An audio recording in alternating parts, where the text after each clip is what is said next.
अक्सर मजालिस में सुनते हैं कि इन्हें मानो, इन्हें सोचो नहीं। चलिए आज इस जुमले को एनालाइज करते हैं कि जुमला सही है या सही नहीं।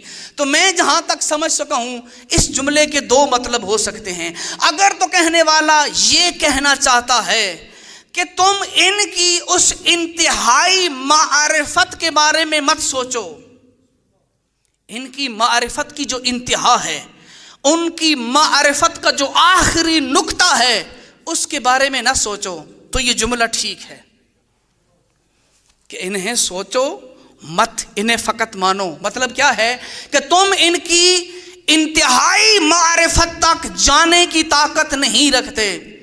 लेकिन अगर उसके कहने का मतलब ये ना हुआ तो दूसरा मतलब क्या होगा? दूसरा मतलब यही निकलता है कि सुनने वाले अपने जहन पे ताला लगा, अपनी समाअत पे ताला लगा, अपने शऊर पे ताला लगा।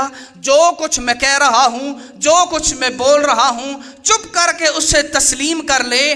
गोया ये कहने वाला कहना ये चाहता है कि मैं तेरी अकल पे ताला लगा के अपना नाकिस माल बेचना चाहता हूँ।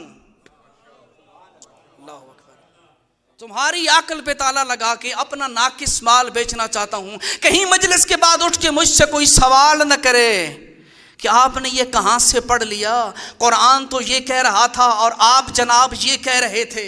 तवज्जो है? कहीं उठ के कोई सवाल ना कर दे कि हमने तो आज तक ये बात सुनी नहीं थी, इंसानी अकल के अंदर तो ये बात आई नहीं। जनाब आप कहाँ से आए और आपने ये बात कहाँ से ली? कहते हैं सारी जबानों को बंद करने के लिए एक गलत नंबर दिमाग में फिट कर दो। खबरदार मजलिस में आना, लेकिन जो कुछ कहा जाए चुप करके सुन लेना, लेकिन कभी भी सोचना मत कि उसने सही कहा है या गलत कहा है। अगर उसका मकसद ये है तो ये फिक्र कुरान के भी खिलाफ है, आले मोहम्मद की तालीम की भी खिलाफ है।